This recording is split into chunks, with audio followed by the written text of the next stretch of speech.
ရုရှားကိုစက်ကူကြောင်းခေါ်ဆိုခြင်းတွင်အမေရိကန်တာဝန်ယူရမည်ဟုပူတင်ပြောရုရှားသမ္မတဗလာဒီမာပူတင်ကရုရှားကိုစက်ကူကြောင်းလို့ခေါ်ဆိုခြင်းတွင်အမေရိကန်အနေနဲ့တာဝန်ယူရမှာဖြစ်တယ်လို့ရိုက်တာသတင်းမှာဖော်ပြထားပါသည်။ဒါပြင်အမေရိကန်အနေနဲ့ယူကရိန်းကိုTomahawk ဒုံးကျည်တွေထောက်ပံ့ပေးပါကကြီးမားတဲ့ပြည်ထန်တွေရင်ဆိုင်ရမယ်လို့ပူတင်ကချင်းချောက်ပြောဆိုလာတာဖြစ်ပါသည်။အဲဒါကိုအမေရိကန်ဒုသမ္မတJD ဘန်ကထရန့်ဟာယူကရိန်းအတွက်အဲ့ဒီဒုံးကျည်တွေပေးမပေးဆိုတာကိုတိတိကျကျထုတ်မပြောပေမဲ့ယူကရိန်းနိုင်ငံဆိုင်ရာအမေရိကန်ထူးကိုယ်စားလှယ်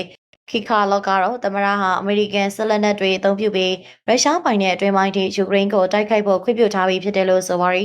သမ္မတထရန့်ပေးခဲ့တဲ့ဖြေကတော့ရဲဆိုတာဖြစ်ကြောင်းအဲ့လိုမျိုးတာဝန်ပြစ်မှတ်တွေကိုချိန်မုံနိုင်တဲ့ဆက်လက်နက်တွေရဲ့ရန်ကနေပုံကွယ်နိုင်မဲ့အရာမရှိကြောင်းကာလော့ကပြောကြားခဲ့ပါရီ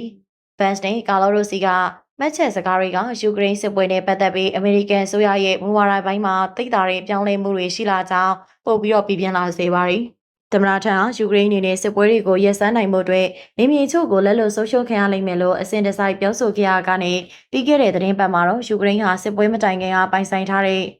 အေရီးယာအားလုံးကိုပြန်လည်ရရှိပြီးတော့စစ်ကိုစိုးသက်နိုင်ခြင်းမျိုးရှိလာကြောင်းပြောင်းလဲမှတ်ချက်ပေးလာခဲ့ပါရီဒေါ်လာဘီလီယံ900ပိုင်ဆိုင်တဲ့အထိကမ္ဘာမှာပထမဆုံးချမ်းသာသူအီလွန်မက်ဖြစ်လာ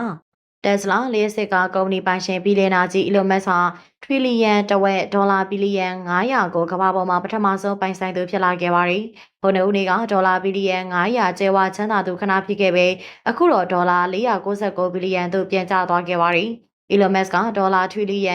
1.5ကျော်တန်ဖိုးရှိတဲ့ Tesla ကုမ္ပဏီ12ရာခိုင်နှုန်းကိုပိုင်ဆိုင်ထားပြီးတော့လျှက်စစ်ကားရှယ်ယာဈေးနှုန်းမြင့်တက်လာတာကြောင့်သူ့ရဲ့ကျဲဝချမ်းသာမှုဟာအခုနှစ်ထက်တိုးလာခဲ့တာဖြစ်ပါတယ်။လျှက်စစ်ကားဝယ်သူတွေအတွက်ခွန်သက်သာခွင့်သက်တမ်းမကုန်မီဒီခွင့်ရေးကိုအသုံးချပြီးတော့ Tesla ကားတွေဝယ်ယူခဲ့တာကြောင့်ဇူလိုင်ကနေစက်တင်ဘာကာလအတွင်းကားစီးရေ49,999စီရောင်းခဲ့ရတာကြောင့်မလို့ဒါဟာကြိုတင်ကြေညာထားတဲ့ခံမှန်းချက်တွေကျော်လွန်သွားခဲ့တာဖြစ်ပါတယ်54နှစ်ရွယ် Elon Musk ဟာခြားစီးပွားရေးလုပ်ငန်းတွေဖြစ်တဲ့ SpaceX မှာဒေါ်လာဘီလီယံ400တန်ဖိုးရရှိဖို့ကြိုးပမ်းနေကြောင်းနဲ့နောက်တစ်ခုကတော့ဒေါ်လာ85ဘီလီယံတန်ဖိုးရှိတဲ့ညင်ရီတုကုမ္ပဏီ AI တို့ပါဝင်ပါတယ်ဒီနေ့စောပိုင်း Tesla ရှယ်ယာတွေကျဆင်းခဲ့တာဟာတရုတ်ပြည်ဘက်တွေရဲ့ပြင်ပြိုင်မှုချိန်ကြမှုနောက်ပြီးတော့ရောင်းအားကျဆင်းမှုပါဝင်သူဟာအခြားလုပ်ငန်းတွေမှာအာရုံပြန့်လွင့်နေပြီးဒေါ်နယ်ထရန့်နဲ့ပြင်းထန်တဲ့ဆက်ဆံရေးတွေကြောင့်ကုမ္ပဏီပေါ်အာရုံမဆိုင်မှုတန်တရားတွေကြောင့်ဖြစ်ခဲ့ရတာပါ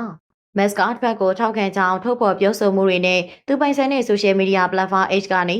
လက်ရနိုင်ငံရေးအမြင်တွေကိုဖော်ပြမှုတွေကလည်း Tesla ရဲ့ရောင်းအားကိုထိခိုက်စေခဲ့ကြောင်းလေးလာသုံးသပ်သူတွေကပြောပါရယ်ဒါပေမဲ့မက်စကသူ့ရဲ့ကုမ္ပဏီပေါ်မှာပြန်အားစိုက်ခဲ့တဲ့အတွက်ဒီနေ့မြို့နယ်သူတွေကလည်းစိတ်တရရတိုးတက်ကောင်းမွန်လာပြီးဒီနေ့တဲ့ Tesla ရှယ်ယာတွေမြင့်တက်လာခဲ့တာဖြစ်ပါတယ်။2025ခုနှစ်စကတည်းကစတင်ရည်တွက်မယ်ဆိုရင်ခုချိန်မှာရှယ်ယာတွေဟာ73ရာခိုင်နှုန်းမြင့်တက်နေပြီဖြစ်ပါတယ်။ Tesla ဘုတ်ဖွဲ့ဥက္ကဋ္ဌ